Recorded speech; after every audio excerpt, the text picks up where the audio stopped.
This is SUITT BOOT, standing up in truth and transformation in breaking out of trauma, from scorpion to eagle to phoenix. Up until now, we've been talking about roles, not labels, roles. The kind you do not audition for, the kind you inherit, the kind you slip into so early that by the time you're an adult, you think it's your personality. And over the last few episodes 8, 9, and now we're doing episode 10, we've been talking about the scapegoated child, the fixer, and the people pleaser. By the time you're an adult, you think it's your personality. Talked about those roles, what those roles look like, how they function, how they keep families stable at a cost. And that cost is very steep sometimes. And we talked about that in episode 8, and we talked about that in episode 9. But today isn't about defining anything new.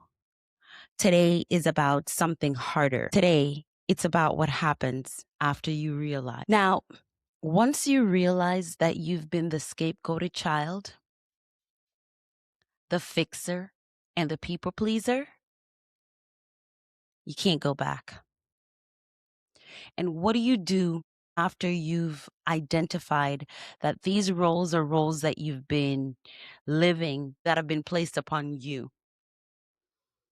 Now, I want to be clear about something before we go any further. Awareness doesn't automatically change your life. Awareness doesn't change it. Insight doesn't magically reorganize your relationships. So basically, talking about it, knowing about it is half the battle. And back in the old days, the G.I. Joe cartoon would be say, and now you know, and knowing is half the battle. So what do we do for the other half of the battle that we're fighting, to not take on those roles, to not walk into the labels that, others, their parents and everyone else has put on us? So how do we step out of that after we name them and realize them? So in fact, for many people, awareness is the most destabilizing part. I know it was for me. Once I knew that I was a scapegoated child, that I was a people pleaser, that I was a fixer, that was the most difficult thing for me, right? Because I did not know, like, everything was out of control. Everything that I thought from I was a child had just blown up. It's like my life was blown up because now I realize the roles that I was given. But now you see the pattern, you see the invitations, you see when you're being pulled back in. And suddenly the old responses, those automatic responses, they don't work the same way anymore. Now, that's the space we're in right now.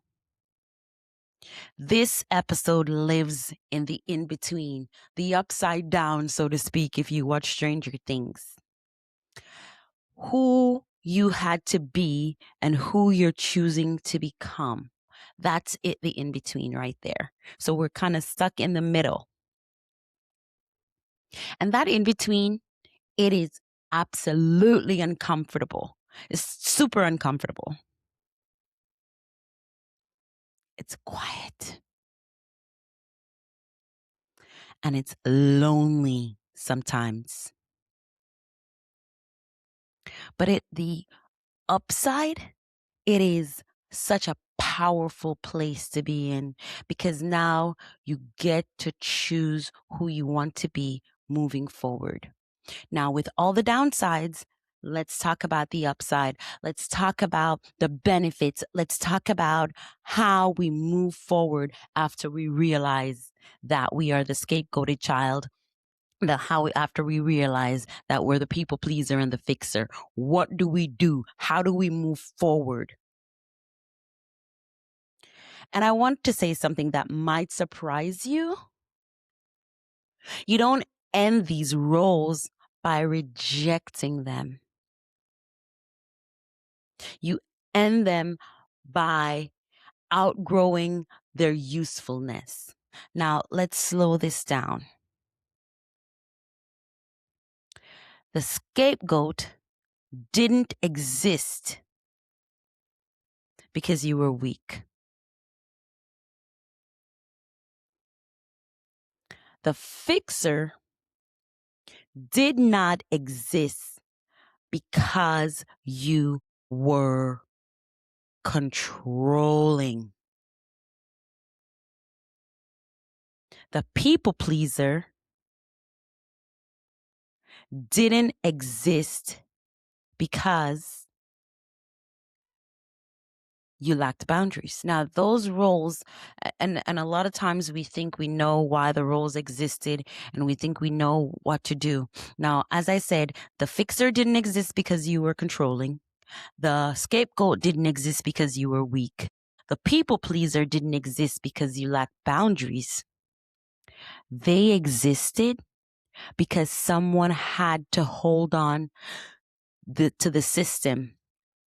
They existed because someone had to hold the system together.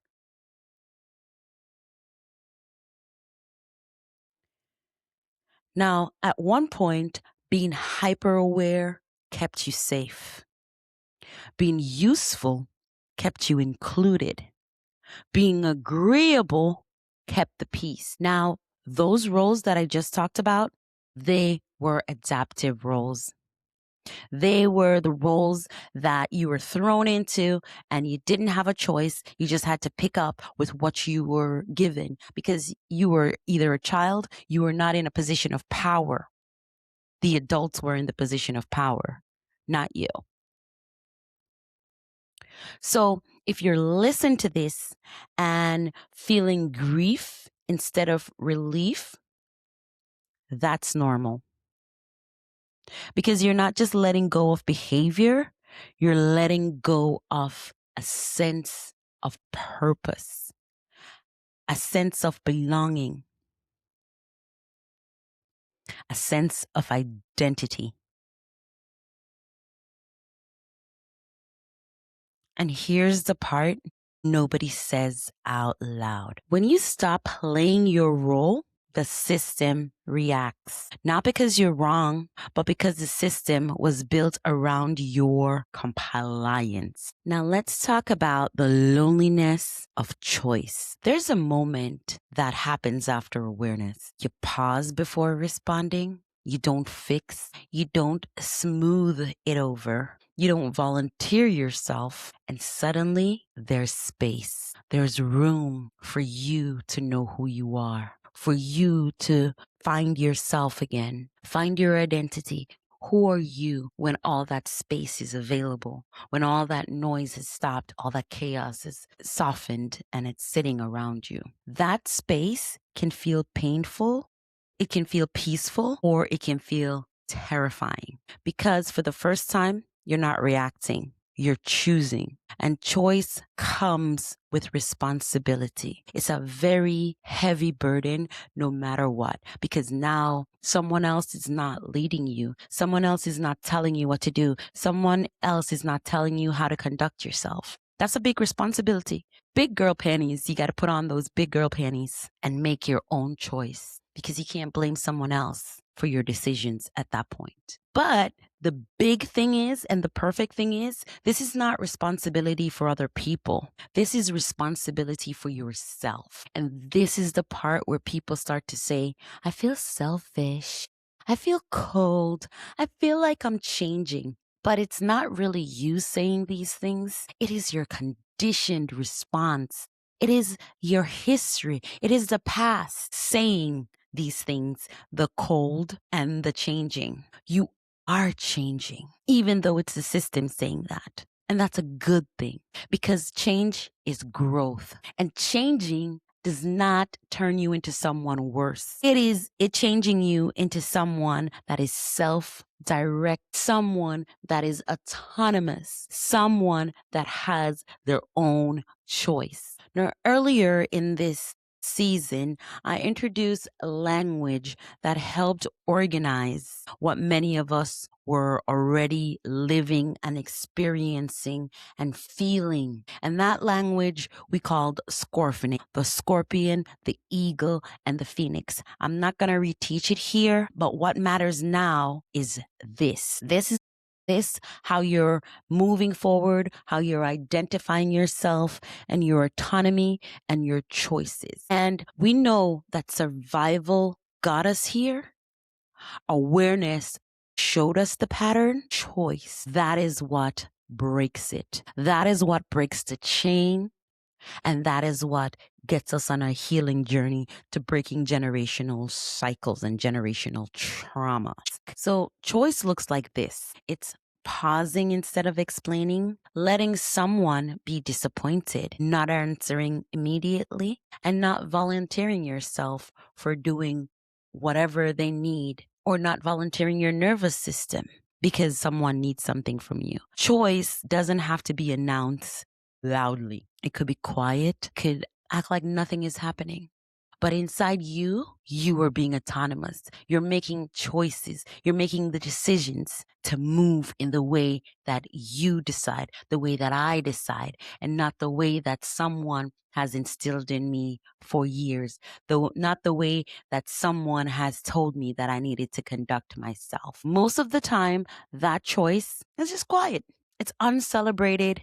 It's unseen. But over time, those small choices change your entire life. Once you see the pattern, the choices that other people are making for you, you can't unsee it. You can still visit old dynamics, but you cannot go back to the pattern. The pattern is for survival instincts. And we're not in survival mode, we're in scorpionagle mode. But you can still visit old dynamics, but you can't live in them without cost. That's why some relationships feel strained right now. That's why certain conversations feel heavier.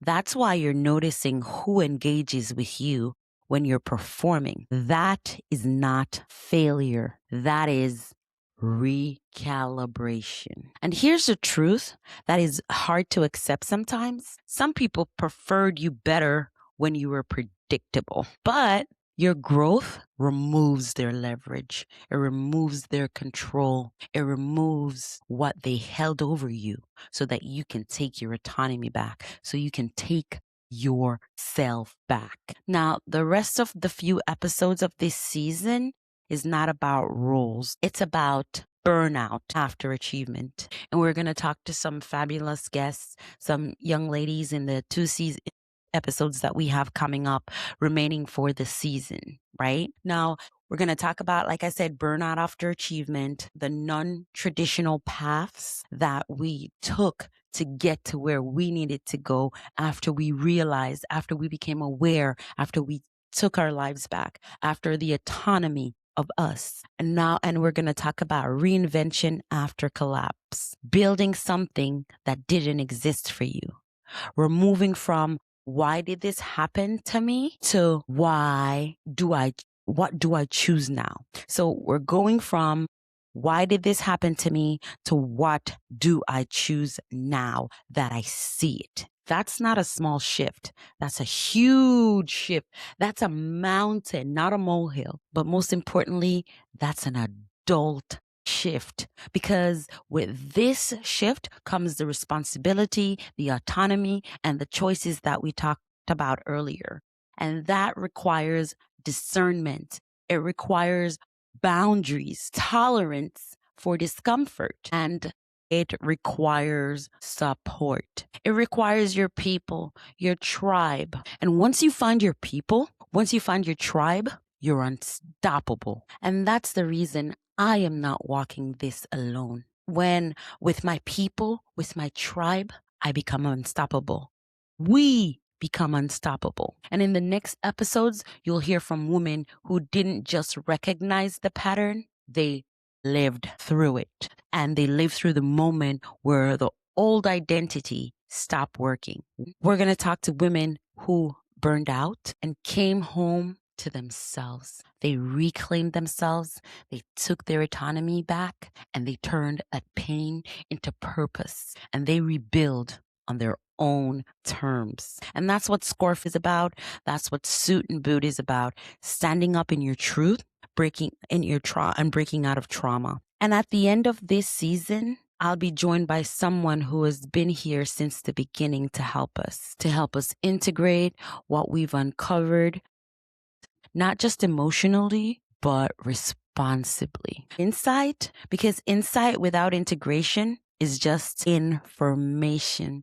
And having the information and not doing anything with it and not integrating it is useless. You have the knowledge, but you don't know what to do with it. And so in these next episodes, we're gonna gradually go through the process of integration, moving on, and finding out what we do after we've learned and we realize. Now, if you're listening to this and feeling unsettled, you're not behind. You're in transition. You're standing at the exact moment where old instincts meet new awareness. And it's okay. And it's all right. Because that moment, that is where choice lives. And choice is where Scorpioning is about. Now, season 1 of Suit and Boot, Standing Up in Truth Transformation and Breaking Out of Trauma, has been about seeing patterns. Now, what comes next is about breaking it. We can break the chains together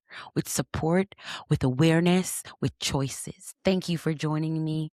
Thank you for standing up in truth, transformation, and breaking out of trauma with me. Again, my name is Tshai Wright, and from Scorpion to Eagle to Phoenix. I'll see you next time.